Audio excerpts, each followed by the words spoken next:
What's going on YouTube? Welcome back to LTH. My name is Abe, and in this video we are going to set up a SMB server and JellyFin on Truenas.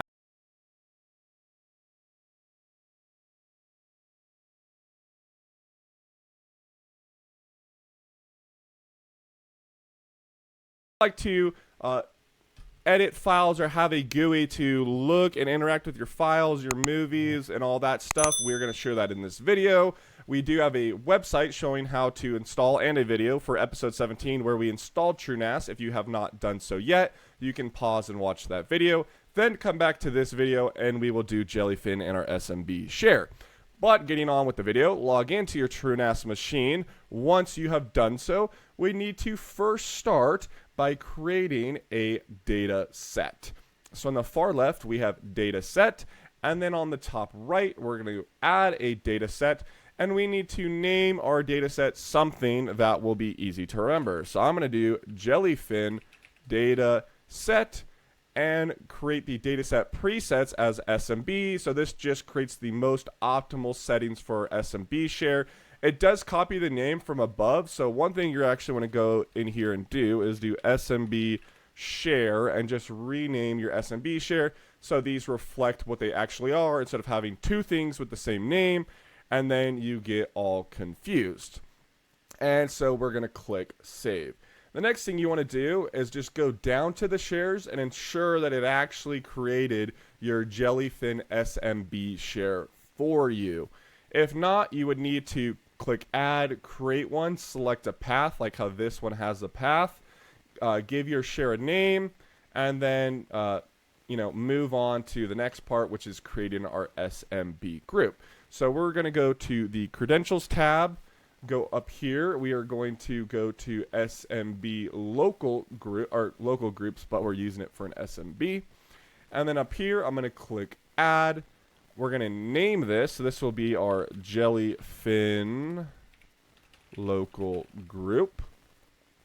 Privileges, we're not going to touch quite yet, but we will get to that eventually. And then under here, we want to ensure Samba Authentication is enabled because SMB uses Samba to authenticate, which will allow you to log into your server, upload your files, and then go to your JellyFin install and access those files via that beautiful GUI. So we're going to click save, and then we're clicking the credentials tab another time, click local users. And then under here, we're going to do the same thing. Click add at the top. Name this whatever you want. I'm going to just do JellyFin user. And then the username will be JellyFin user. Give them a password. Like so. And then we are not going to create any new groups. It'll just be the JellyFin group and the JellyFin group. So we have name, password, turn off, create new primary group, give them JellyFin local users, go down to the home directory into our drive, and I'm going to click the JellyFin data set area, right? And that will be our home directory right in here. And then the rest of this can be left as is. Just ensure that Samba authentication is still turned on in the bottom right. Click save. And this is with this configuration, existing directory, the 12 terabyte RAID 1 pool JellyFin dataset, this will be used as the home directory without creating any new directory for the user. And we don't, because essentially we're going to have everyone log into this directory to all see the same files, because those files will be shared across our network. Okay, and then the next thing we're going to do is set the Samba for authentication up for the whole device. So if you have not done this, just to make sure, you will go into system settings, services, and ensure SMB is turned on and to start automatically, okay?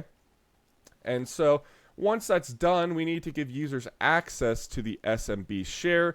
So when we go back to the shares menu, we have our JellyFin share.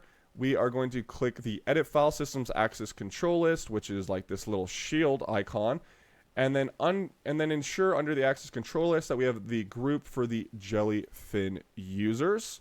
Also, it wants us to select a preset for the access control list. So in here, we are going to just use open, click continue, and then our JellyFin's owners group, our JellyFin users here, and our JellyFin local group is here as well. So we've ensured that that has been saved or configured properly. And so we're going to do save access control. And now these users, which we can see over here on the right, have access to this directory, okay? At the data set of our SMBShare. And if you remember from earlier, we named that SMBShare JellyFin SMBShare. So if I click my Windows E key, I type in / on Windows 192, like right, the IP address of the Truenas machine, / our JellyFin SMBShare, and I click enter. It will now ask for credentials. So our credentials were our JellyFin user and the password you created, and you can click OK and log in. And now we're logged in, so we could create like a new folder for this. So we'll name this like photos, and I will grab another one and I will create movies. Okay, so after we're done creating these folders, photos and movies in our case, we're going to go back over to our machine, click the apps tab, discover apps on the top right, search for JellyFin, click on JellyFin, click install JellyFin, and then we're going to just give it the published server URL, just like that, which would be the same as our Truenas machine, because that's where we stored our SMB and where we are creating our JellyFin server. And we can leave everything the same, but scroll all the way down to add additional storage. So under here, we're going to go to SMBShare. The mount path will be where we want to mount this within our JellyFin container. The server, so that can be named anything, I should say. So you can name that whatever you want. I'm just going to do /SMB. The server for SMB server also is on the same machine as our Truenas device, so it will have the same IP address. And then the share is literally the SMB share name that we created. So we did JellyFin SMB share. And then we need the username. We did JellyFin user, just like that. And then the password for our SMB share user. Go all the way to the bottom, click install. And then once this is done deploying, we will click on the web portal and finish off the rest of this.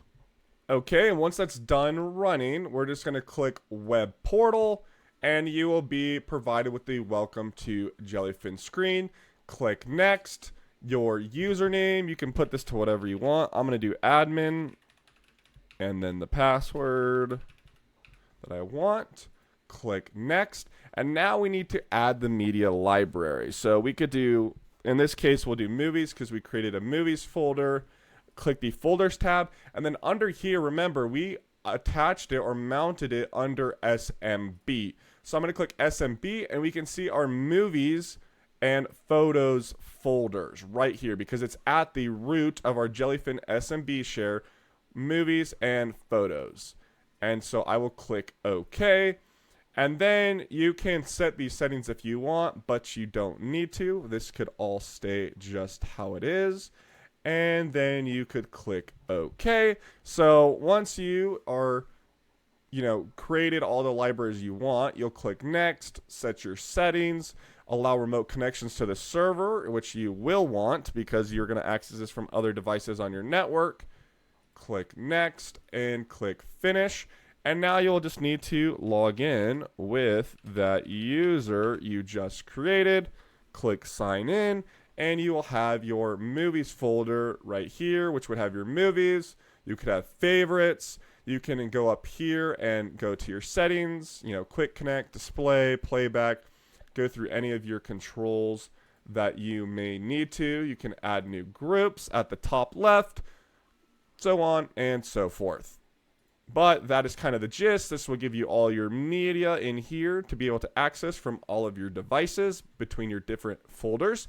I hope that helps. My name is Abe, and I'm signing off with once again another video.